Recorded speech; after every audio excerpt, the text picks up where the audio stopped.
Welcome to the Positive Sports Podcast. I will be your host today, Ed Montana. Alongside me today, my non-Irish brother. You're not wearing any green, Alex. You know St. what? Patrick's Day. Ow! Hey, don't touch me. Hey, man. Don't touch me. It's St. Patrick's Day. I have to pinch somebody. I haven't pinched nobody all day. I don't care if you're wearing green or not. You're just pinching somebody? You're just pinching. I saw a guy today, his shirt said, "Pinch me, see what happens." Did you? No. Pussy. No, I didn't take it as a threat. Oh. A physical threat. I took it more as like he would, maybe he would like something it. would ooze out of his head or something. Maybe he would like it. Exactly. I was very fearful of that. So this weekend, my wife and I got rid of some payroll. So, I got a daughter in the Navy. My son went with his grandmother. My daughter went with her other grandmother. So, no kids this weekend. Damn, y'all party it up? Man, let me tell you. We started off Friday night, right? I get home from work.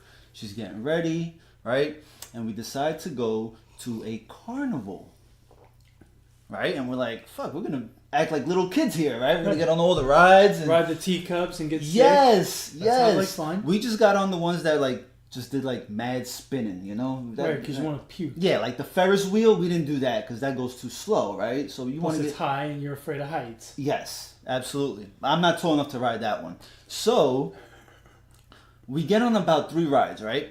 And good time. We're like little kids. Awesome. And so we're like, all right, let's get something to eat.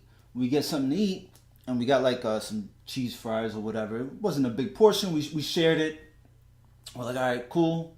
Regrouped. Went on a couple more rides. It wasn't that big of a carnival, but we knocked out five different rides right there, right? Right.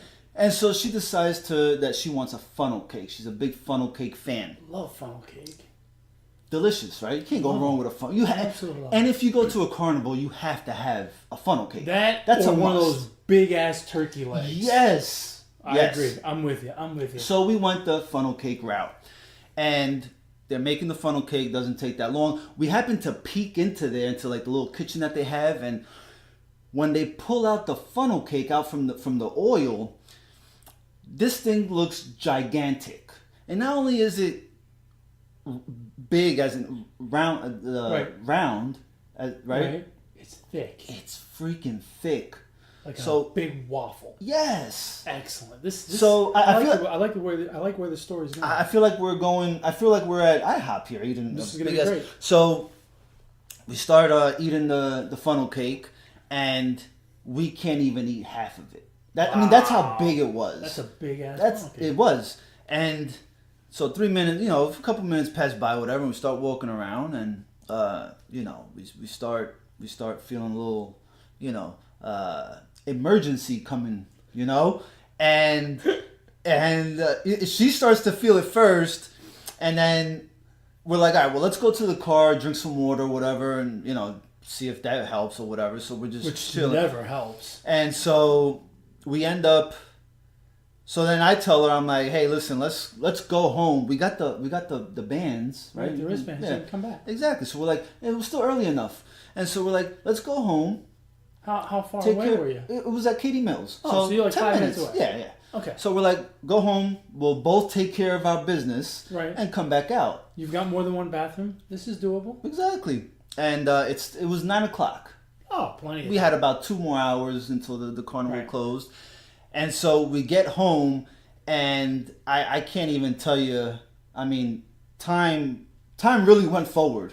Because I was in there way longer than her, and I thought she was the one with the issue. Not surprising. And this was no phone in the bathroom. I really had to take care of business. I'm talking ass cheeks tight. No phone, no magazine, no iPad, no nothing. This was a focused Mondo Duke that I dropped. Concentration. Yes. Full concentration on the process. Needless to say, we spent the rest of the night on the couch watching a movie. Running to the bathroom occasionally? I got up at least one more time. It was. I'll tell you what, that funnel cake was. You think it was the funnel cake? Yeah, absolutely, because we were good. And we were good. The funnel cake did it. So memo to self: don't eat gigantic funnel cake. No. I'm surprised you look back at the kitchen because I've looked back there. You probably don't want to. And the one time I looked back there, I said, you know what? Never mind. Funnel cake, because I was like, this doesn't look like it would pass any health inspector. The final product of the funnel cake is much more prettier than watching that thing come out. It looks a big gigantic sponge. Well, hold on a second, but do you really think it worked that fast? Like, because I mean, it was you and your wife, right? It wasn't like you and me. Right. You and I don't eat the same thing every day, but you and your wife, you eat the same meal several times. Maybe it was something you ate the day before. No. It was that funnel cake.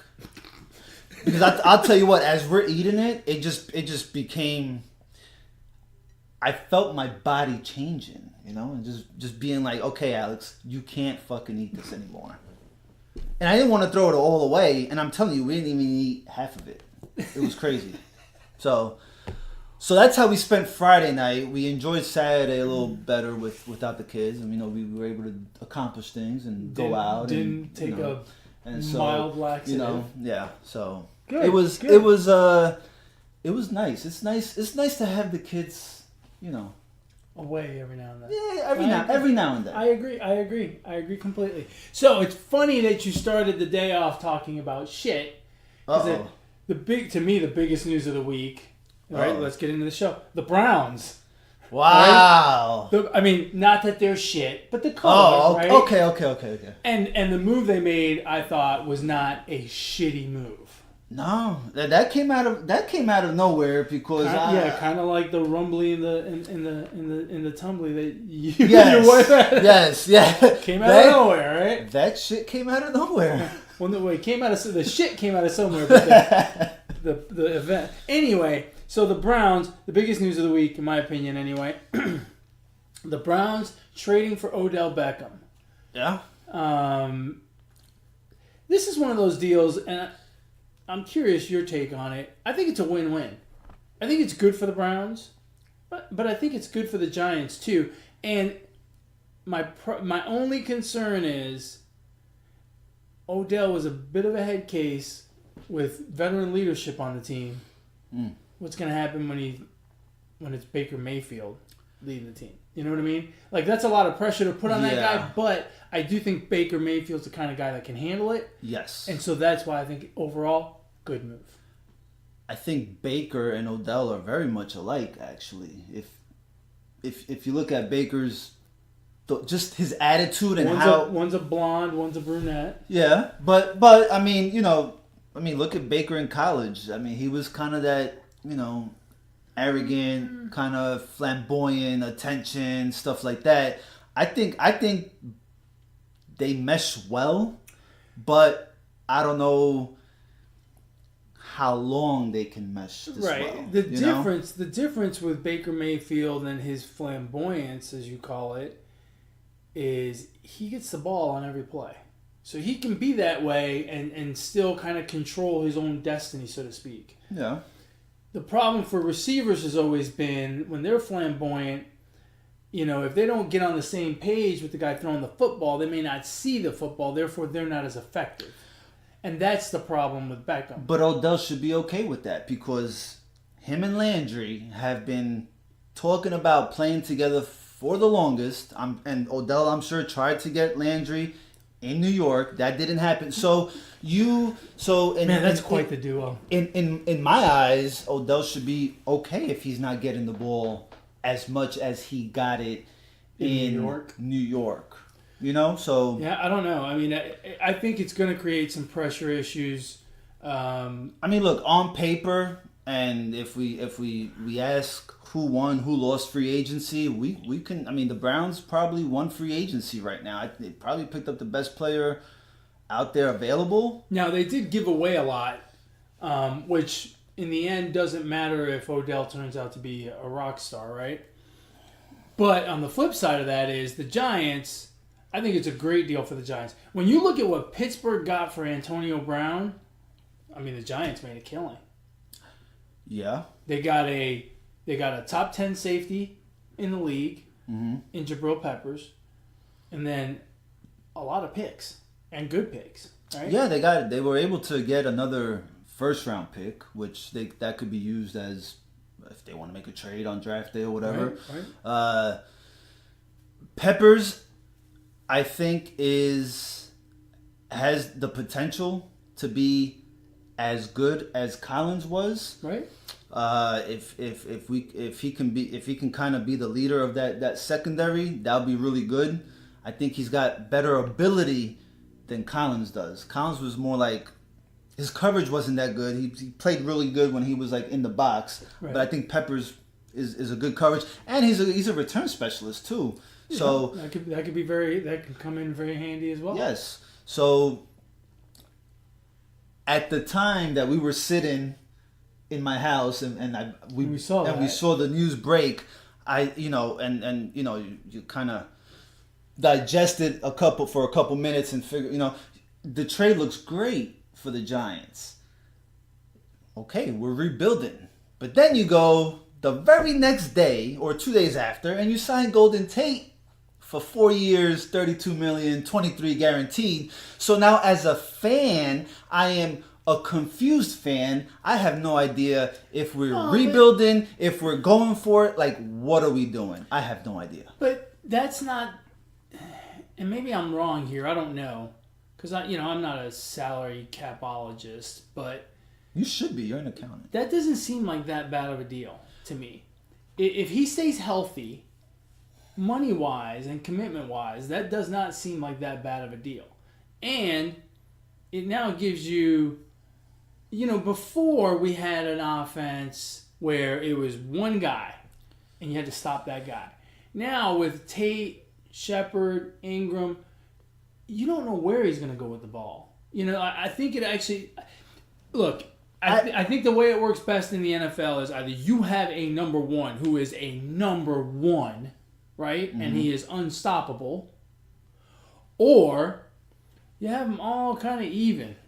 Yeah. And you spread the ball around. There's no number one, right? There's A, B, and C, and they're all lowercase. They're all the same. You know what I mean?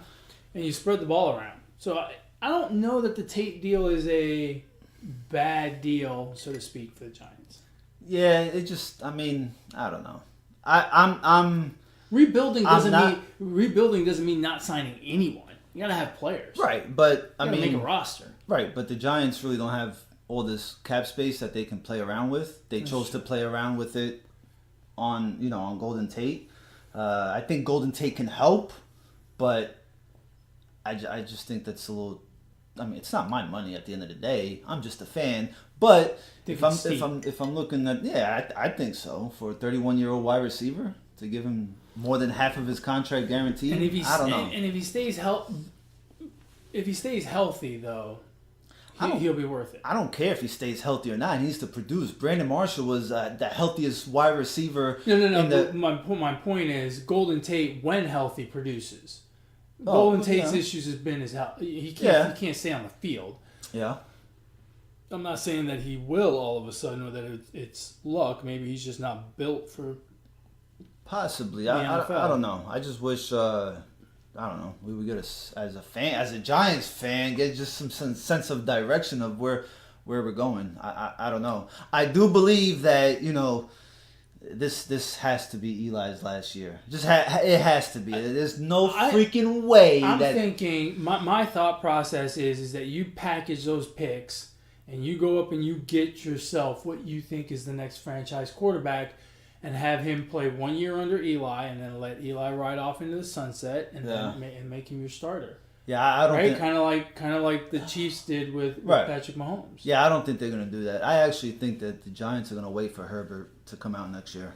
The guy from Oregon. Yeah, I think they're gonna wait for him to come out. They were scouting him heavy last year, during this past college season. Yeah. And when he declared that he wasn't coming out, but everything stopped. Isn't he gonna be? Isn't he pretty much going to be a lock for number one, which means you got to go 2-12, 2-14 this year? It's very well possible. Oh my God, that's terrible.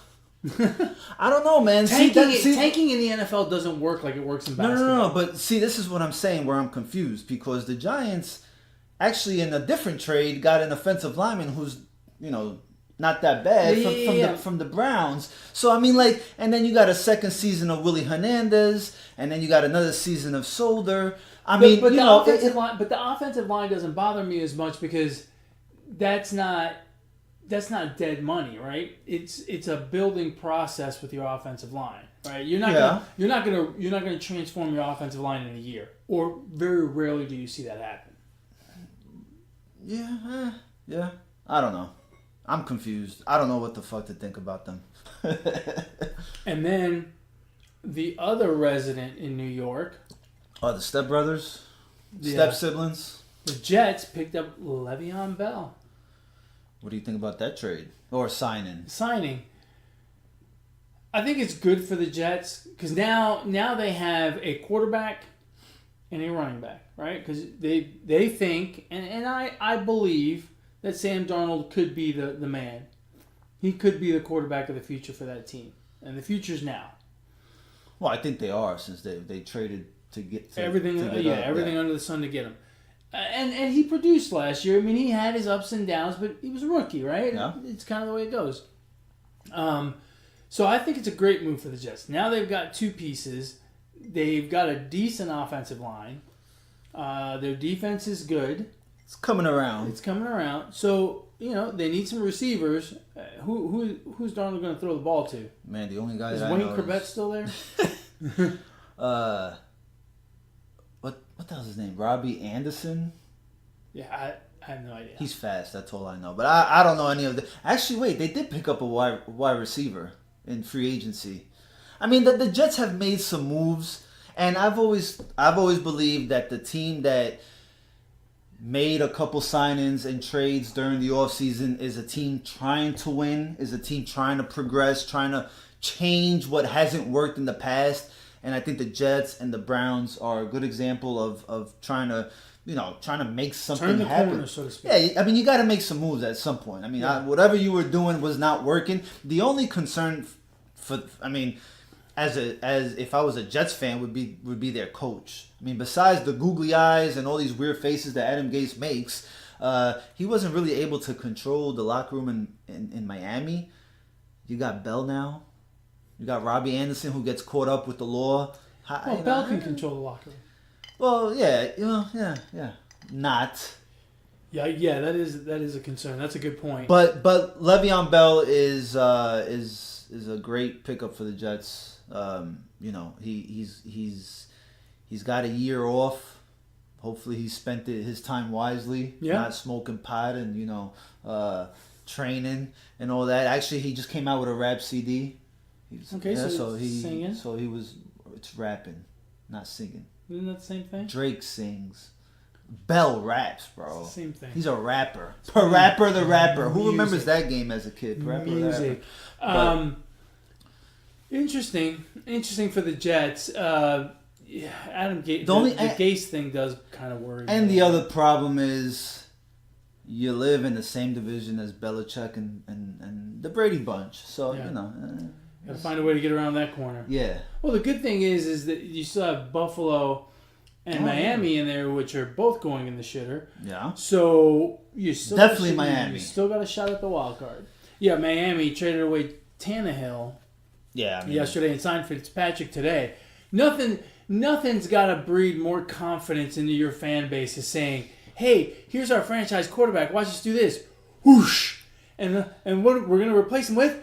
A career backup that'll win 2 games and have this city rocking before they go 4-10 the rest of the way. Well, I mean, come on. Fitz magic. There was a little bit of magic in Tampa Bay. Now he's just for traveling. 2 games. Well, you know. For 2, I mean, he does this everywhere he goes. No, yeah, I know. I like the guy. I mean, and he's great entertainment. But at the end of the day, this is what he does everywhere he goes. He has 2 good games. People fall in love with him, and then they go 4-10 the rest of the way, and end up 6-10 in the middle of the pack in the draft, and not in the playoffs. I don't get it. Which becomes completely blah, and that's what Miami has now. It's funny, Miami, Jets, Buffalo all made moves. Patriots didn't make any moves. They actually lost one of their big, good tight ends. It's just funny how the Patriots get rid of players and somehow get better, and the other three teams get players and get worse. and Don't get on worse. paper right now the Jets of the other three look the other two look good or better, but it doesn't really translate when the season starts. No, and I still don't think they're ready to challenge the Patriots for that division. No. That being said, though, we still have a long way to go because the draft has to happen, right? Right. Yeah. That's the big problem is, we're talking a lot about these moves and what's good and what's not, but at the end of the day, it's hard to paint someone's off season as a success or a failure until you see how it goes in the draft. Yeah. Well, that's the big one. It's a crapshoot. That's Yeah, why it's. I mean, that's why ultimately it it's. is, yeah. That's why it's. It's so important to draft well. Another team that I feel like lost in this whole free agency thing, the Texans. Lost Tyrann Mathieu, and they may lose Clowney as well. I think It's possible. Is what I'm hearing, and that's not good. Yeah. Because J.J. Watt, I love J.J. Watt, but he's got to be. He's so many injuries. You just got to wonder if he's gonna hold up for a whole season, and if you lose him as well, that defense that was what they relied upon, is going to be in trouble. I wish they would, ask Watt to reconstruct his contract. I mean, he's eating up a lot of that, and they just don't spend. The Texans really don't spend, and when they do spend, they don't really spend it on needs. Their needs right now are wide receiver and offensive line.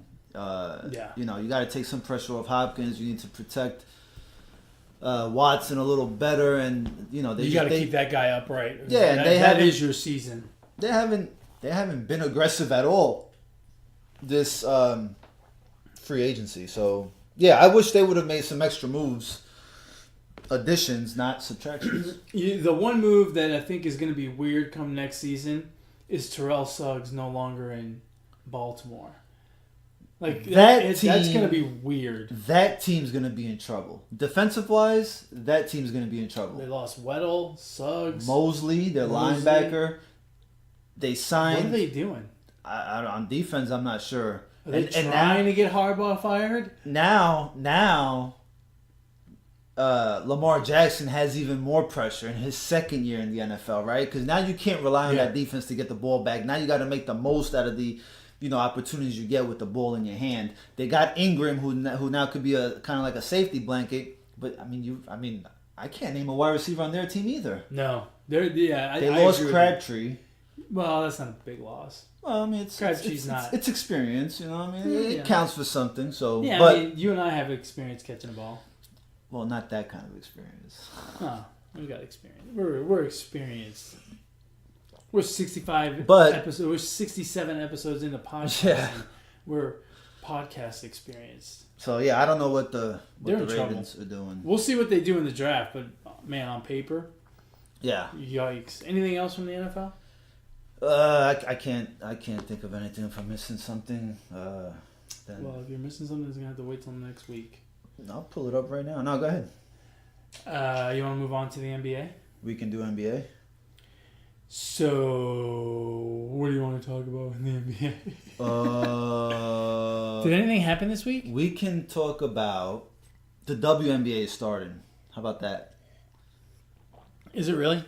Can you name the defending champion from the WNBA? Houston Comets, 4 in a row. That's all I remember. That was like 15 years ago. Well, it counts. They're defending from... That's not defending anymore. Are they still the Comets? I have no clue. I don't know. I don't even know. I don't fucking know. So the Warriors are starting to look good again. Yeah. I mean, they've won 3 in a row. They lost to the Suns after we did finish the podcast. They lost to the Suns. But then they beat the brakes off of OKC last night. And the Rockets before that. Well, they didn't beat the brakes off the Rockets. But they beat them. They beat them. Without Kevin Durant. It was a close game. Without Kevin Durant. It was a close game. Actually, it wasn't. It was close towards the end, but it kind of wasn't. It was close. That's close. It kind of wasn't. It was like a 7-point game. And then I think they beat the Nuggets here within the last couple or whatever. Yeah, they're looking like they're starting to warm up for the playoffs. It'd be nice if Durant was back, I'm sure, but... What does that say? Does that say anything? Where is he hurt? He's got an ankle he's got an issue. Issue. I'm saying, but does that say anything about the team? Yeah, it says that one of the players is injured. And then they can win without him, like they had before. Well, but I mean, it's not about... Yeah, you can win basketball games without your star, but it's harder to win series. Well, I mean, they have 3 other stars. What are you talking about? It's easier if you have 4 stars. Plus a Boogie. I'll tell you what, man. When Boogie came back, and I think one of his first few games was against the Celtics, I'm like, man, the Celtics should just fucking pick and roll this guy all day long and just, Yeah. And he's really looked a lot better these past couple days. And I don't know if it's because Durant wasn't there, but his passing was better. He was more involved. He looked... I mean, he's run the fast break a couple times. He looks like he means it. Yeah. Which is kind of a silly thing to say, but yeah, I've noticed the same thing. He looks like he wants to be there. He looks like he's happy. Well, I mean, you're playing on the Warriors. I know, but still, like, he's got his own ego and stuff, and he just doesn't seem to be letting that be a part of him. He's just playing basketball, being part of the team. And I think that goes to show what Steve Kerr, what kind of coach he is. I think Steve because Kerr's he lets them just kind of course he draws up plays but he kind of just lets them play basketball. I think you're not exactly wrong, but you're not right. I think he does. He lets them play the game. But I think he has a steady hand there guiding them. Right. But it still all seems like he's letting them play. Right. And I think that's part of the mastery of coaching a team with stars like that. Something that Luke Walton, not that he has as many stars, but he's got the star, and he can't seem to do that with LeBron and company. Well, think about this for a second. When Phil Jackson was coach of the Bulls and, they had that run, Phil Jackson would never call a timeout when you thought he should. What he would do is he would let the team figure it out. It's a lot easier when you have a Michael Jordan, right? Right. But he understood. He let the team figure it out, and I think Steve Kerr being from under that kind of lets the team. That's what I meant by just play basketball. Yeah. Just let them figure it out on their own. I think what you're saying, and correct me if I'm wrong. What you're saying is he's providing leadership, but letting them lead as well. And I think that collaborative leadership between all of the parties involved is really working. In LA, Luke Walton is trying to do it. I'm the head coach. I coach. LeBron's, I'm the greatest player. I coach. Right. And it's not working. Yeah, no. And we've seen it happen in other places. Brad Stevens in Boston is having a bit of an issue last year when those guys were young and didn't have any thoughts of wanting to lead. It was easy. This year, he's trying to coach and lead. Kyrie's back, so he's trying to on-court lead. And these guys now are maturing and feeling like they can lead. And that's where the problems are happening. And that's where I think Steve Kerr is so good is he leads, but he leads by pulling them in and letting them lead as well. Yep. You never hear of issues with Steph Curry running the offense, right? No. And I think there's something to be said for that. Curry never gets mad. I've never seen Curry every once in a while you'll see him telling the ref call a foul. But he just goes out there and plays basketball, man. Yeah, like Curry's a pretty easygoing guy. Yeah, I like Curry. But yes, the Warriors are playing better as of late. Rockets are kind of on their heels. They're only 3-4 games behind. Yeah, and Denver's right there. They're still the 2 seed, right? Denver's still the 2 seed. So a while back, I tweeted, I was watching Denver play on TNT, and I tweeted, I'm like, I'm not enjoying this Denver Nuggets brand of basketball. It felt kind of boring. And it was still early in the season, probably maybe like 30 games in. And as I've watched them throughout the season, what's his name? Jokic. We know he's good. Is it Plumlee has come out of nowhere to play really good for them, who's a big man. And they use the 24 seconds on that shot clock. Like, they use all 24 seconds. They really control the ball well. I don't know how far they can go just because maybe the experience is not there. But that coach, this is his third year. They've gotten better. Every year. Yeah, no, they're looking good, too. Yeah. They are looking good. The Rockets are looking really good. OKC is struggling. They've just hit a rough patch. Part of it is schedule. Part of it, I think, is it's a long season. You're going to have some rough patches. They were involved in a pretty ugly incident early in the week. I'd be curious your thoughts on the Russell Westbrook and Utah Jazz fans incident. As a fan myself that goes to games, I like to talk. I like to heckle a little bit. I don't see anything wrong with that, but there are certain boundaries that you don't cross, certain unwritten rules as a fan that you should not cross. Cursing at a player, talking, about their families, racism, stuff like that, I think is totally out of bounds. Yeah, I agree. Should be. It should not be tolerated by the league, by the players at all. And yeah, so I just felt like if what the fan said is true, then it's a little out of line. And as far as Westbrook, I feel like there are certain things that the players shouldn't say either. It goes both ways. I don't mind Westbrook, kicking back some trash talk to the fans. I think it's good for the game. It's good for the atmosphere. But again, we shouldn't cross certain boundaries. So I think what Russell Westbrook crossed one. I don't think he should have. And he got a fine, and I think that's fine. A suspension wasn't warranted. I do think that the fans should have gotten thrown out. The fact that obviously does Utah have a soccer MLS team? Because they gave out a red card. I don't know if they understand what a red card means. Apparently not. A red card should have ejection gotten the fan out of the arena. Okay, that whole red card thing was. I didn't understand what is the that. point of that? But I guess they redeemed themselves. They kicked him out for life. He can't attend any more events, not only basketball, at the arena. So, but again, trash talking, it's part of the game. It happens. I'm okay with the trash talking. I think when you get to areas where you're being disrespectful, and I think you did a good job of mentioning those particular areas, right? You're talking about their families. You're talking about racism, homophobic comments, things like that. I think that's where you draw the line, and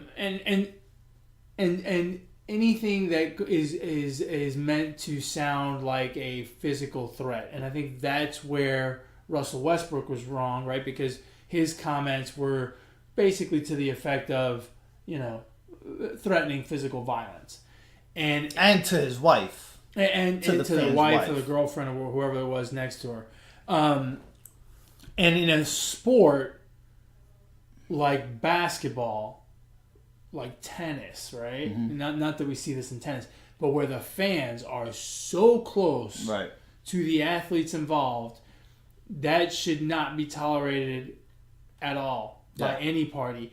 And that's the only reason I think Russell Westbrook should have been suspended a game, because you cannot threaten physical violence. In baseball, I mean, you got to hop over the fence, and then you got to get across all that foul territory before you get to a player. I mean, can you imagine? It's crazy, right? So they're a little more insulated in terms of distance. Not that it would make it right, and certainly there are times when they approach the side of the fencing area where they might have that type of interaction. But in general, the players are kind of insulated a little bit. But in basketball, I mean, the bench ends here and the fan is there. Right. It's no different than you and I sitting here doing this podcast. And that's where I think there's a problem. And you have to... I was very happy that Utah came out. They fucked up on game day with the red card thing. Yeah. But they've come out afterwards, and I think they've redeemed themselves and really sent the message to their fans and hopefully to fans of other NBA teams. And I think the NBA should have done the same thing with Russell Westbrook. Because threatening violence when you're this close is probably not a good move. Yeah, could be. You know, remember what happened at the Palace. Yeah. Well, Donovan Mitchell came out. He had a long post saying that, this is not the Utah that he knows and he wants them to be better. And then I think the Utah owner came out and she spoke. Yeah. Gobert came out. Gobert came out too. He also came out and said. So I think they made the right move. That shouldn't be tolerated by anyone. I think the organization sent a very strong message, and I think the fact that their own players came out and said something, I thought that was very good for the situation going forward, right? Because it says, even my own players think we shouldn't do this stuff. And because fans are ridiculous. I personally think, I wasn't there. I don't know what happened. But if I had to bet money, I would bet it was the fans' fault. Because fans can say some nasty, nasty stuff. They can be disrespectful. They can be racist comments or homophobic comments like that. And it's just unwarranted. Because in this day and age where everyone has keyboard courage, everyone sits on their phone and has all the courage in the world to say shit to somebody on Twitter or Facebook or Instagram, then they get into a game situation and they forget. They forget that 6'8", finely chiseled athlete is 15 feet away from me and could very easily come over here and kick my ass. Yeah. But I'm used to being a badass on Twitter where I talk tough, and all of a sudden uh-oh, and I think I wish fans would just stop that stuff. Don't stop the trash talking. I enjoy it. I don't mind it. I'm the same way. I like the trash talking, but I like it between the players. I like to go to games and cheer for my guys. Right. I cheer for my team, and I don't. Oh, you got to talk some trash to the other team. I mean, you got to, man. You got to, especially in a rival game. You got to. You got to. Okay, like what game would you? Oh, the Phillies and the Mets. Absolutely. Okay. So you, who couldn't hit a glow-in-the-dark lobbed softball, want to talk trash to a finely tuned athlete that can hit a 95-mile-an-hour fastball? Absolutely. Yes, absolutely. You're a pud. Hey, Jay, remember? Jimmy Rollins. Oh, yes, absolutely. Absolutely. Talking trash. Without a doubt. Cheering the guy's name I'm okay with, but what are you going to... You suck? You couldn't hit a wiffle ball if it was on a tee. That's okay. I don't care. I mean, I enjoy the trash talking. I enjoy the trash talking too between the players. When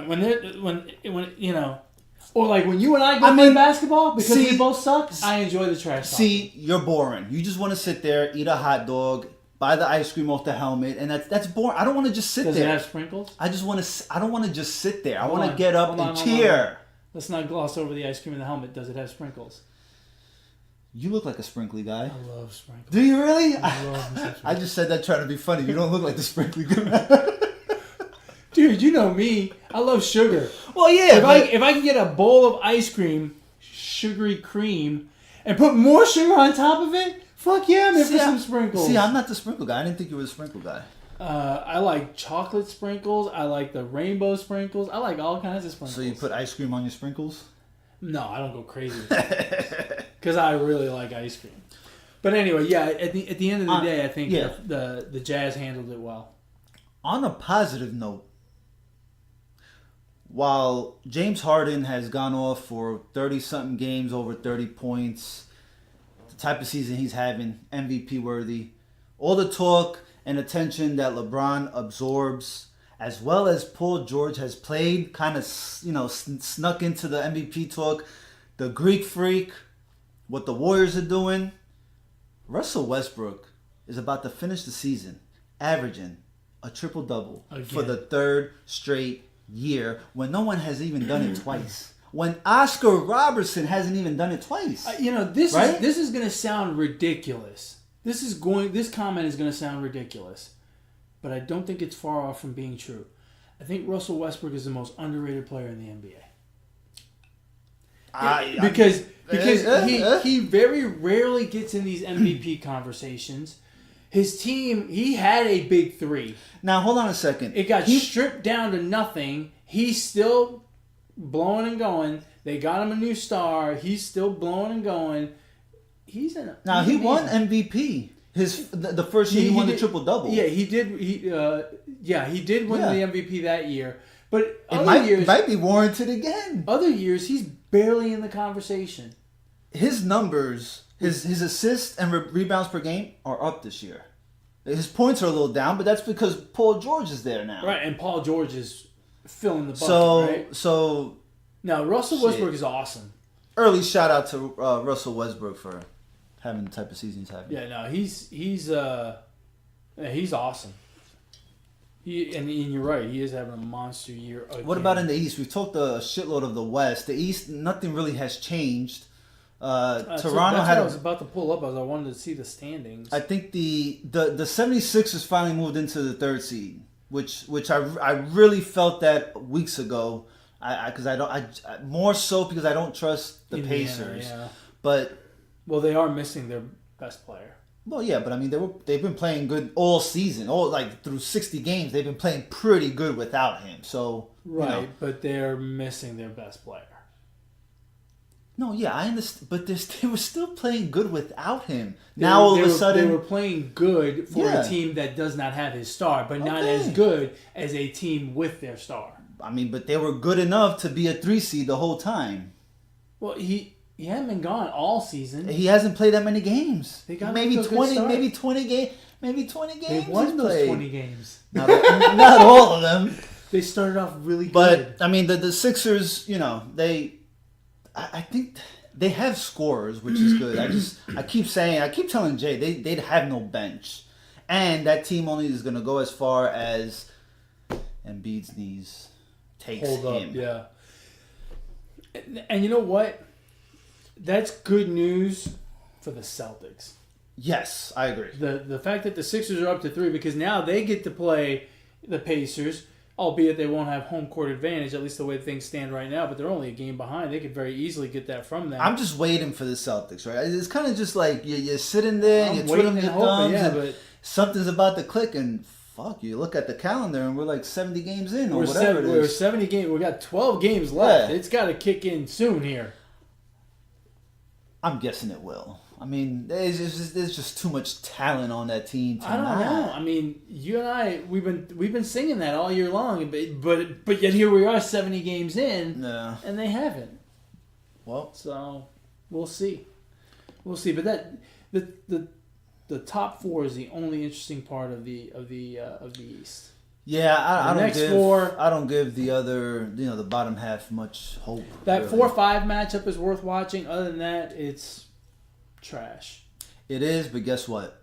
I won't be watching every game. Will you really? Yeah, I won't watch much of the first round. I'll watch. I'll watch the highlights. It's just I can't. I've been watching a lot of basketball this year for some strange reason, but I've enjoyed it. It's been a pretty good season. Yeah, no, I watch it. Like, I watch some good games here and there. Like, I watched the Rockets Warriors. I watched quite a bit of the OKC Warriors game last night. But, yeah, first round, if I get Milwaukee, Miami, I'm not watching that. So, we're going to dive into a little college basketball. But before we do, the Pelicans are in March Madness mode.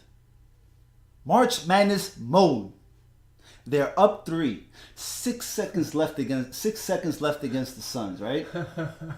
Josh Jackson gets the ball, makes a 3, ties the game up. We're going to overtime, baby. A second overtime. That was in the first? Okay, we're going to a second overtime. More free basketball. No. The Pelicans call a timeout. What's wrong with that?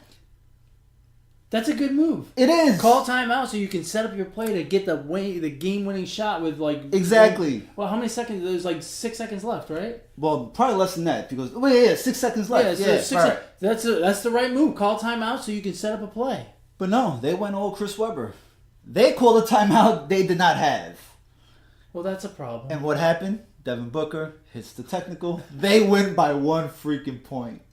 I mean, as if their season couldn't be any worse. You got your star player not wanting to play. You might even get the first pick in the NBA draft. It's a complete mess. Real quick, what the hell do they do if they get the number 1 pick? Let's say they got the number 1 pick. They just happen to hit the lottery, and Zion's there. What do you do if you're the Pelicans? Well, you take Zion. You take Zion? You take Zion because you're gonna lose AD, right? Well, I would think that the play would be, you take Zion, and you tell Anthony Davis, look, we got you another piece. You want to stay or not? And if he doesn't want to stay, well, then now you've got your piece to start building with. I mean, what else are you gonna do? Are you going to trade it away in the NBA? That's what I'm saying. Why not trade it away? For what? Bro, you can stock up. Zion is out here fucking ripping his shoes, damn it. I mean, well, no, but think about it. What are you going to get for it?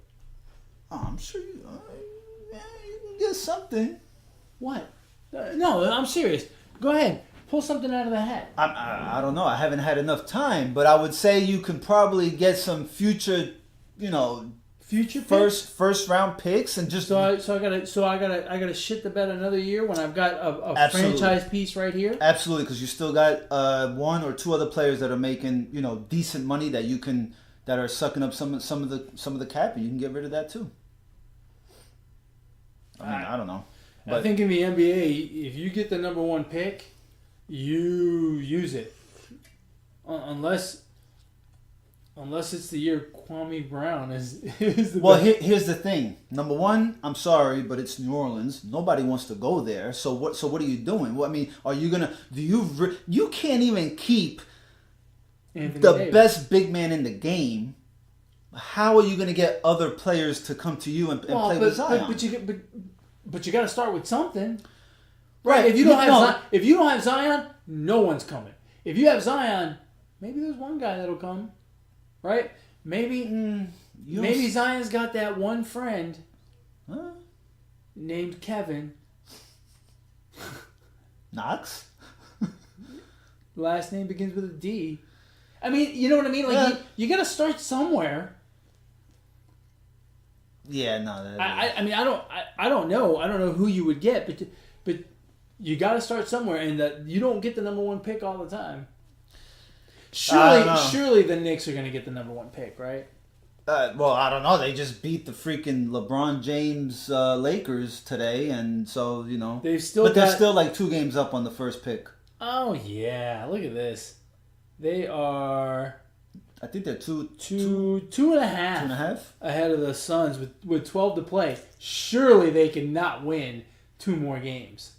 I don't know. The Knicks really seem the type to just 3 in the win column. You got to look at it backwards. Yeah. The Suns are up 3 in the win column. The Knicks aren't going to win 3 more games. I don't know. I mean, they're the Knicks. Sweet baby Jesus, don't let them win another game. I mean, they could go on a 7-game win streak here. This is like a momentum building win. With the 4th pick. Oh God, that would suck. So yeah, March Madness, man. It's about to kick off. I wish the brackets had come out already, but how many brackets do you fill out? You know what? This year I'm only doing 1. I can't keep up because at the end of the day, I'm more than likely already going to be out of 99% of them. And I lose track. I do one on Yahoo, one on CBS Sports, one on ESPN, one at the job. I forget my logins. I can't do it. It's hard work. I only fill out 1 because, only 1 can win. Unless you do 4 the same, then 4 can win. Yeah, but then I'd be splitting the pot with myself 4 times. Well, I guess if I enter a pool that has first, second, and third, I could change one of those first round games. Well, you have to. And then I could get first and second. You have to. You find a team with the none. This is a proven point, fact. We've seen it happen before. You find a team, usually a 13 seed, right? Saint, Bonaventure, and... Did the Bonnies win today? I have no idea. If there's one sport that I have not kept up with, which as much hype as there has been in college basketball, I haven't watched enough college basketball. All I know is Michigan is good, and I'm excited to see him in the tournament. Well, yeah. Other than that, I don't really care. There's too many teams. There are like 350 Division I teams. It's too much. 68 make the tourney. Yeah, that's a lot. Does Duke win without Zion? Because the tournament? Yeah. No. Look, Zion is a big piece. Here's my problem. People think Duke is gonna win because Zion is there. Duke's gonna win it all, and I strongly disagree. I think there's about 5 teams that could win it all. Virginia's really good. Duke is really good. North Carolina's really good. Michigan's really good. Michigan State's really good. Gonzaga's really good. Tennessee's really good. I mean, I just rattle off 7 teams without even trying. And I think any one of those 7 teams can go on a run and win 6 games. Yeah. So, although Michigan State just lost one of their players to a gruesome leg injury before we came in here. That they didn't even show, so I wonder how gruesome it was. It was that gruesome. Yeah, I mean, I don't see Duke losing without Zion. Zion is that team. The few games that I've watched Duke play, for as much hype as R.J. Barrett has, he was super sloppy with the ball last night against whoever the hell they played. Florida State. Gonzaga beat them with who? Zion. Duke? Yeah. Oh, no, I didn't. Well, but Gonzaga always has these good seasons, and, I would call 29-3 pretty good. Yeah, but then they shit the bed in the tournament. I mean, they get there late. They made it to the Final Four. No, I understand. Have they won? No, but you make it to the Final Four. It's just 2 more games. Okay, then they haven't won. So they've played all these big teams. Well, that's nice. I mean, Duke plays the same big teams. They beat Tennessee. Tennessee was ranked number 1 for quite a while. No, yeah, that's fine. That's my point. Is there's a lot of teams that can win this tournament. No, not really. There's really not. I just rattled you off 7, and I think most people would agree that any one of those 7 teams can string together 6 games and win it all. I mean, we can say the same about any sport. I understand what you're saying. They can, just because the NCAA tournament is so, unpredictable. But when you sit down and look at it, it's gonna be the same teams. You know, you're gonna have your North Carolina and Duke up there, and it's just gonna be impossible for these other teams. Look at Virginia last year; they had like the number 1 team all year long, and they get knocked out in the second round. In the first round. In the first? They were the first 1 seed to lose ever. I'm gonna keep that in mind. This year, we will not see a number 1 seed lose. In the first round. Yeah, no, not. It's not going to happen back-to-back seasons. No, it won't happen back. It's taken how many years for a 1 seed to lose? I don't know. 30? Yeah. Since they went to 64 teams, I want to say it's been 30 years. Wow. I mean, because they've had 64 teams since I was a kid. Well, maybe not since I was a kid. Teenager. Either way, it won't. It's been a while. It won't happen again. No, it won't. You got anything else? Nada, brother. Nada. You got a shout out? I thought I had one, but I guess I don't. I don't have a shout out. I thought I had one. Go ahead, you can do your shout out. I don't have one. You don't have one either? I'm waiting on you. I don't have one. I thought I had one, but my shout out, I actually have one. My shout out goes to Errol Spence Jr., who last night beat Mikey Garcia in a highly anticipated boxing match. Mikey Garcia they were both undefeated. Mikey Garcia was 39-0. Errol Spence was, I believe, 28-0. And someone's O had to go, and it was Mikey Garcia, and it was a shutout. Errol Spence put it to him for 12 rounds. everyone, a lot of the commentary was that Mikey Garcia might technically be too good for Errol Spence. Mikey Garcia technically is a very good fighter, very tough guy. And Errol Spence just made him look silly last night. I mean, he put a jab in his face and never let him get close. And pretty much, won every single round. I think the cards are 120 to 107, 120 to 108, and 120 to 108. So he won all 12 rounds, and one judge gave him one round at a 10-8. There were no knockdowns in the fight, but I guess he thought it was that close. So Errol Spence, my shout out goes to you. That was a masterful performance last night. And then he called out Manny Pacquiao, which I'm like, come on, man, leave that old man alone. Well, Pacquiao's the type to just go ahead and fight too. That's the thing. And I'm just tired of. They're all looking for a payday. I thought it was Porter who he called out. Oh, he'll fight Porter too. Yeah.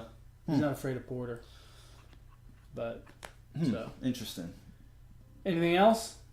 Episode 67. You got a famous 67? Jaromir Jagr. No, Jaromir Jagr 68. I got him. You can't use that one now.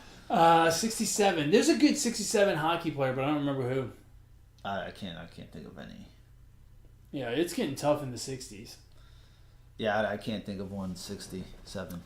Well, if you guys can think of someone with the number 67 for episode 67, or you want to tell us about another 68 for next week, you can reach out to the show at positivesports10@gmail.com. Email us at positivesports10@gmail.com. If you want to get a hold of me, you can do so at eMontana21 on Twitter. If you want to get a hold of this guy, on Twitter at BrooklynGaucho1.